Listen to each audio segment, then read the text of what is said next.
Hello friend, welcome to my channel. আমি doctor Chandrakant.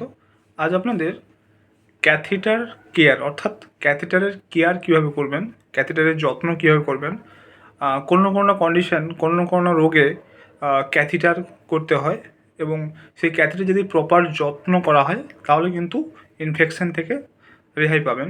তো কীভাবে কেয়ার করবেন আজকে সে বিষয়ে আলোচনা করবো। চ্যানেল নতুন, চ্যানেল সাবস্ক্রাইব করবেন। চলুন শুরু করা যাক।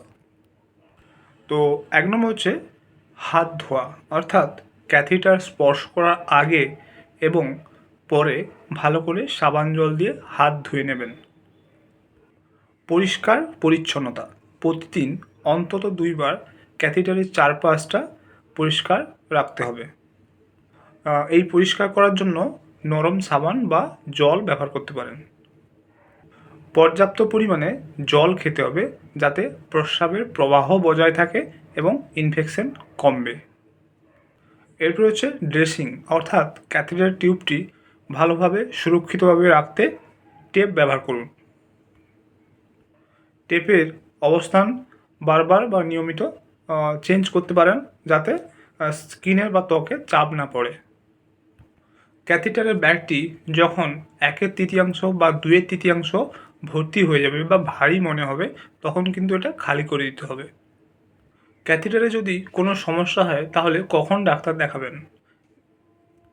এক নম্বর হচ্ছে ক্যাথিটারের চারপাশে ব্যথা বা রক্তপাত হলে, ক্যাথিটার লাগানোর পরে জ্বর বা ঠান্ডা লাগলে, প্রস্রাবে ঘোলাটে ভাব বা দুর্গন্ধ হলে, ক্যাথিটার থেকে প্রস্রাব না বেরোলে বা এটি আটকে গেলে তখন কিন্তু ডাক্তার দেখাতে হবে। এছাড়াও প্রস্রাবের ব্যাগের কালার যদি ব্ল্যাক হয়ে যায়, কালো হয়ে যায় বা ব্রাউনি হয়ে যায় তখনও কিন্তু ডাক্তার দেখাতে হবে। তো আজকে জানলেন যে ক্যাথিটারের কেয়ার কীভাবে করবেন, ক্যাথিটারের যত্ন কীভাবে নেবেন এবং কী কী নিয়ম মানতে হবে সেটা আজকে জানলেন।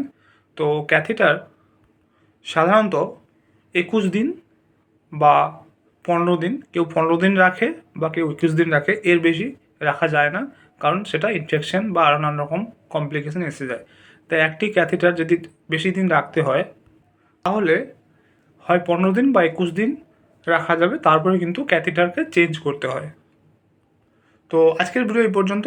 চ্যানেল নতুন, চ্যানেল সাবস্ক্রাইব করবেন, ভিডিও লাইক করবেন। Thank you for watching.